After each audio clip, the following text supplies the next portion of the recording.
Annwyl Siôn. Nos Lun. Dyma'r dosbarth dysgu Cymraeg olaf ym mis Rhagfyr ac mae Elin, y tiwtor, yn adolygu. Mae hi'n ysgrifennu ar y bwrdd gwyn. Caru, cysau. Yna mae hi'n dweud dwi'n caru eira, ond dwi'n cysau glaw. Mae hi'n edrych ar Liz ac yn gofyn, Liz, wyt ti'n cysau glaw? Mae Liz yn ateb, na, dwi'n... Beth ydy needles yn Gymraeg? Nodwyddau, atebodd Elin. Dwi'n cysau nodwyddau, atebodd Liz. Felly dim nyrs wyt ti, Liz. Na, dim nyrs. Dwi'n gweithio mewn ffatri, ond mae Siôn yn nyrs. Mae Liz yn dysgu Cymraeg achos mae Liz eisiau babi ac mae hi a Siôn eisiau siarad Cymraeg gyda'r babi newydd. Mae Elin yn gofyn i bawb ddweud dwi'n caru a dwi'n cysau. Yna, mae hi'n ysgrifennu ar y bwrdd gwyn y to bach. A, E, I, O, I, W, Y, ac yn rhoi to bach ar bob un. Mae hi'n edrych ar y dosbarth ac yn dweud, mae to ar ben ti, ond dim ar ben to. Mae to ar ben ti, ond dim ar ben to. Yna mae hi'n dawnsio o gwmpas y dosbarth ac yn gwneud rap. Mae to ar ben ti, ond dim ar ben to. Mae pawb yn y dosbarth yn edrych ar Elin, ond yna mae pawb yn sefyll ac yn dawnsio ac yn rapio. Mae to ar ben ti, ond dim ar ben to. Mae Elin yn hoffi gwneud drama a mynd dros ben llestri yn y dosbarth Cymraeg. Ond mae pawb yn joio. Ar y diwedd, mae Elin yn dweud gwaith cartre. Yn gyntaf, edrychwch yn y geiriadur am y to bach. Geiriau fel can, tren, dŵr, gŵr. A Siôn, dydodd Liz. Ie, a Siôn, atebodd Elin. Ond dim pob Siôn. Dwedodd Dosh. Typical. There's always an ond. Mae Elin yn edrych ar Josh a dweud, Josh, dal ati.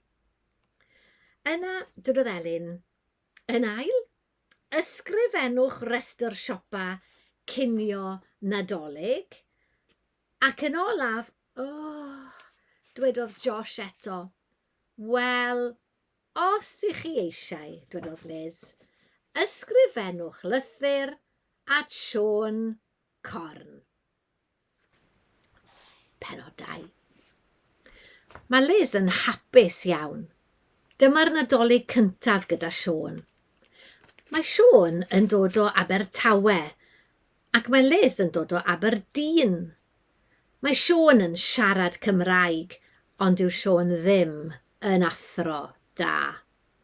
Weithiau, mae e'n siarad Saesneg gyda Liz ac mae Liz yn dweud, Siôn, dal ati. Pennod 3. Hedfanodd yr amser. Hedfanodd yr wythnos.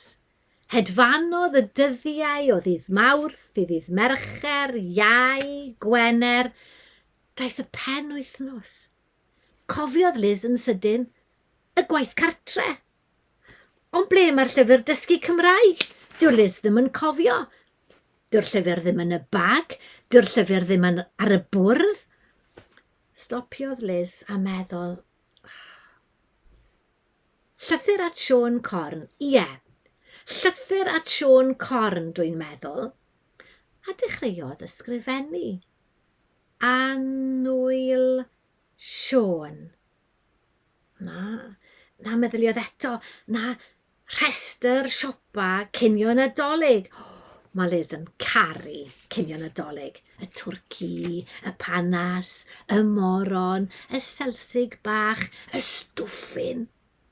ond ei hoff fwyd hi yw tatws.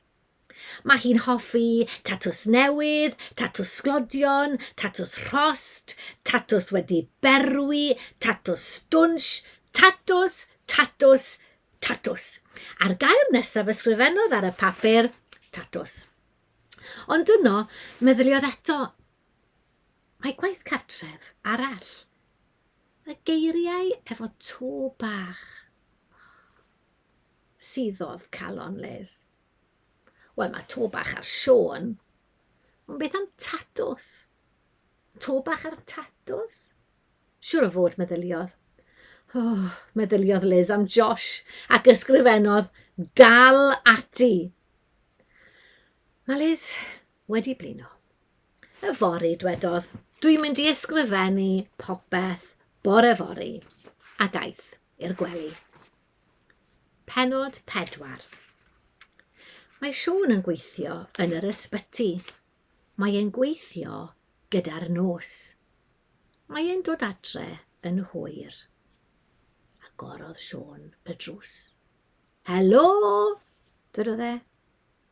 Ond mae Liz yn cysgu. Edrychodd e ar y bwrdd. Gwelodd e'r papur. Annwyl Siôn. Dwi'n caru tatws. Dal ati. Aha. Wel, wel, wel. Ac yna cafodd Siôn syniad. Syniad bendigedig. Pennod 5. Bore dydd Mawrth. Ac aeth Siôn at y ffôn. Dim 1 2 3 3 4 5 7 8 3 1. Bore da. Piercings Pontiago? Dyma Paul. Bore da, Paul? Dych chi'n gallu gwneud tatŵ Cymraeg? Gofynnodd Siôn. Tatŵ Cymraeg? Wrth gwrs, dyn ni'n gallu gwneud tatŵs Cymraeg. Da iawn, bendigedig, atebodd Siôn. Gai apwyntiad os gwelwch yn dda. Wrth gwrs. Pryd? Wel, apwyntiad surprise, apwyntiad anreg nadolig i Liz, fy ngwraig. Mae Liz eisiau tatŵ yn dweud dal ati. Bendigedig, tatŵ yn dweud dal ati, dim problem. Diolch yn fawr iawn. Croeso, rhywbeth arall? Y pris. Ca'i weld. Tatŵ dal ati. Efo llun? Syniad da. Llun bach o ddrau goch. Tatŵ dal ati efo llun bach o ddrau goch. Y pris ydy 200 pint. 200 pint? Faint? O wel, mae Liz yn special. Popeth yn iawn, dwedodd Siôn. Bendigedig, atebodd Paul, apwyntiad 5 o'r gloch, noswyl nadolig gyda Josh. Mae e'n artist da iawn. Diolch yn fawr, atebodd Siôn. Pennod 6. Noswyl nadolig ac mae Siôn yn edrych ymlaen at 5 o'r gloch. Mae a Liz yn mynd i'r dre. Ond yw Liz ddim yn gwybod pam. Daeth Siôn adre'n gynnar a dweud, Helo Liz, heno rwy ti'n mynd i gael surprise. Mae Liz yn caru surprise. Hwre, dwedodd. Diolch yn fawr, Siôn. Parciodd Siôn y car yn y dre a dwedodd wrth Liz, cael llygaid. Cerddodd Siôn a Liz i siop piercings Pontiago. Agorodd Josh y drws. Dwedodd Siôn. Eisteddodd Liz. Estynodd Siôn y nodwydd i wneud tatŵ. Please, gai agor llygaid nawr, gofynnodd Liz. Please, please. Iawn, dwedodd Siôn. Josh, dwedodd Liz. Liz, dwedodd Josh. Yna gwelodd Liz y nodwydd hir. Nodwydd! Sgrichodd Liz ar rhedeg allan o'r siop i'r stryd. Liz, Drian, dwedodd Josh. Mae hi'n cysau nodwyddau. Beth, gofynnodd Siôn? Pwy wyt ti? A sut wyt ti'n gwybod? Pennod 7. Dydd Nadolig. Mae'n amser brecwast, ac mae Liz a Siôn yn edrych ar y goeden Nadolig. Amser agor anrhegion? Gofynnodd Siôn. Dwi ddim yn siŵr, atebodd Liz. Dwi ddim eisiau nodwydd arall. Mae'r ddau yn chwerthin. Yna mae Liz yn gweld anrheg enfawr. Waw! I fi, gofynnodd Liz. I ti. Mae Liz yn edrych ar y label. I Liz, dal ati. Oddi wrth Siôn Corn a Josh. Mae hi'n agor yr anrheg. Dych chi'n gallu dyfalu beth? Ie, llond sach o datws. Dyna'r anrheg orau erioed, dwedodd Liz yn hapus. A dwedodd Siôn, pwysig. Mae to ar ben tatŵ, ond dim ar ben tatws.